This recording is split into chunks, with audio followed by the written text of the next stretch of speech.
So depending on the size of the family, flushing a water heater every 6 months to a year is recommended according to the manual.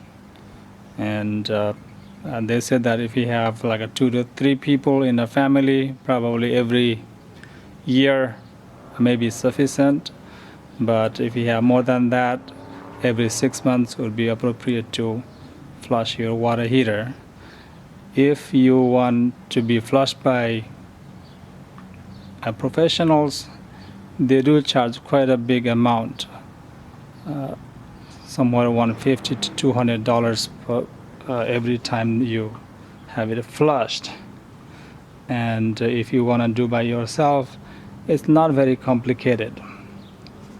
So you do need a few supplies, such as one of the most important thing is the submergible water pump. The one I have here is a quarter horsepower water pump.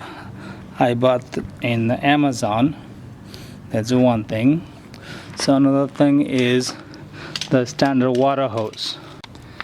So another thing I have is vinegar. So this is 1.5 gallon jars. So they recommend you to have about 3 to 4 gallons when you flush it. And you can have any kind of buckets. I have one eye chest that I have a hole on the top, so I'm just going to use that. And you want also have some kind of pliers that you need to remove some pre-filters a little bit later. So that's what I have. And I also have 2 garden hoses that you're gonna connect to the cold and the hot water port in here. I'm gonna show you in here. So this one over here, you can just unscrew it. So you have this is where the cold water comes in, and this one other side you have where the hot water comes out that goes into your house. If you don't have these 2 ports, you cannot really flush the heater. Most of the new houses have them, the old ones may not. So before you start doing that, first thing you need to do is turn off your gas. So this is the gas. You're gonna turn it off. If it's perpendicular to the pipes, it's on. You have 90 degrees, it's off. Similarly, hot water, perpendicular, it's on. You can turn it off. And this way, I cannot do that right now. Maybe I may need a plier for that. And same thing with this one. I cannot really turn it off. Let me just get a plier. Okay, I loosened this one with the pliers, so now I can close the water. When you go perpendicular, it's gonna close it. Similarly, I'm gonna close on this one as well. And there is another one you need to open the water to. So right now it's still close to the outlet, so you need to turn this one also open to the outlet. So I'm just going to use plier, and here it's on. Let's see here, which way is on, off.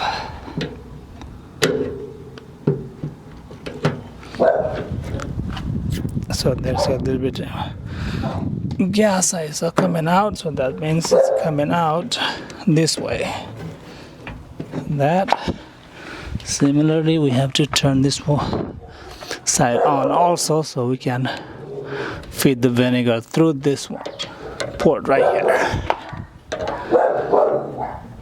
There you go.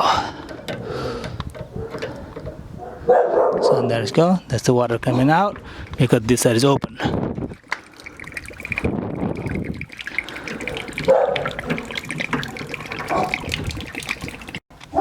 Okay, all the water from the tank is already drained, so no more water coming out. So now what I'm gonna do is I'm going to have a little pre-filter up here. I'm gonna remove this from here. Just gonna look at if they have any residue on the pre-filter up here, and if you have anything, I'm just gonna rinse it. So that's that. And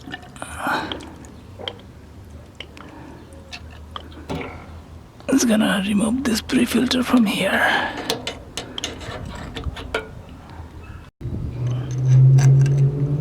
Okay.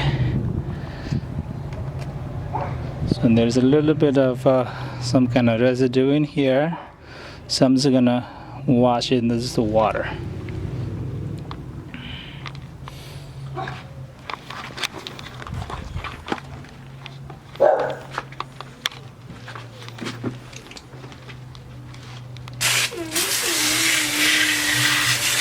And I'm gonna put the rubber washer in as well.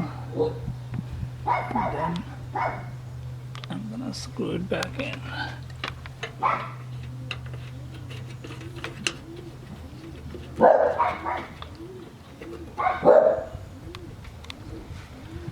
So one important thing is we have a power connected. I'm going to turn off the power from right here. So you may have some kind of plugged in power. So if that, you have to just unplug it. I just have a on and off switch right there. So I have gas turned off, power turned off,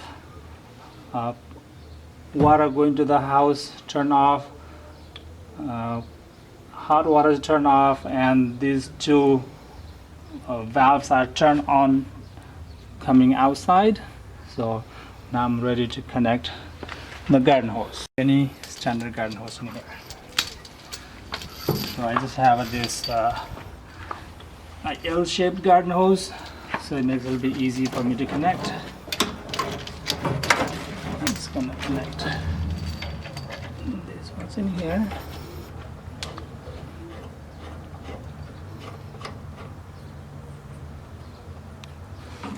And I have read some few places that you should use some chemical. I don't remember the name of the chemical to clean, to flush these water tanks rather than the vinegar. And some places I also read that those chemicals are more corrosive than the vinegars. So after looking at several things, I decided to use the vinegar. It seems like a less what do you call it? Not as hard on the water heater. So I have both of them in here. Now I'm going to put in these 3 gallons of vinegar in here. You can use about 3 to 4 gallons.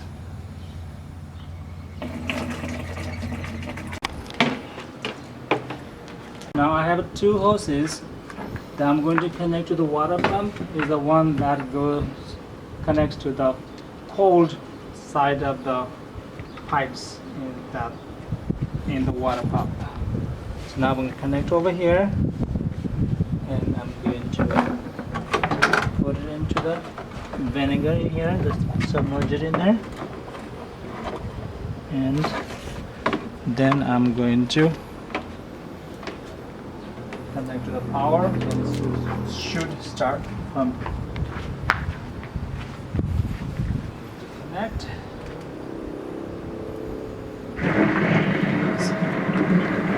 Right now from here, the pump is pumping it in, going to the cold side, goes to the water heater, and it comes out to the hot side.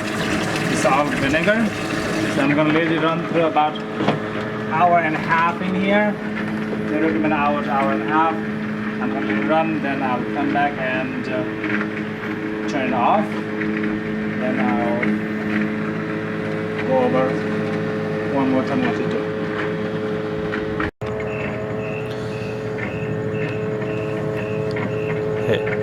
Okay, so this has been running for like an hour and a half now, so I'm going to turn it off. And the first thing I'm gonna go do is disconnect the power from the pump. There. And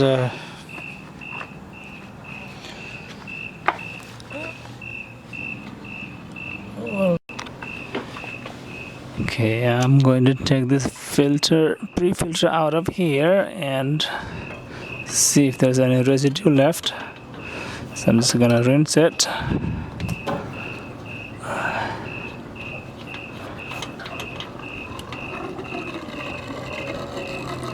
Oh, see, I see quite a bit of residue in there.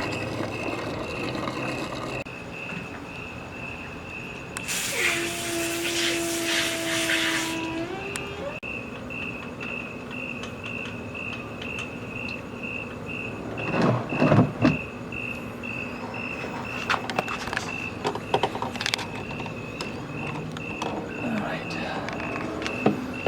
So I'm gonna disconnect the hose.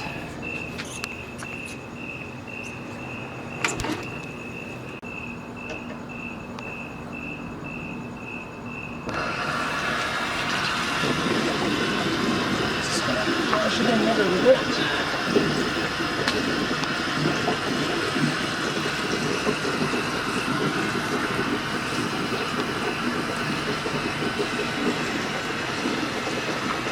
I'm going to close the valve over there.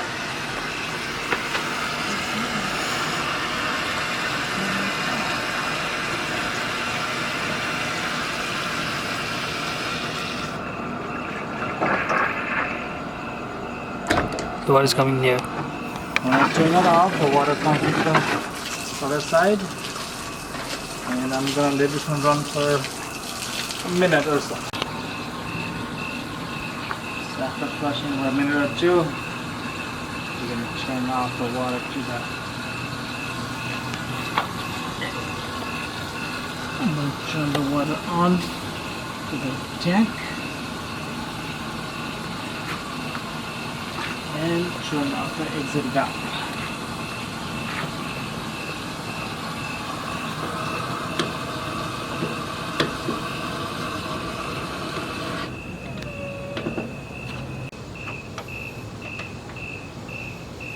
That. Turn on the gas. Turn on the power. Good to go. That's it.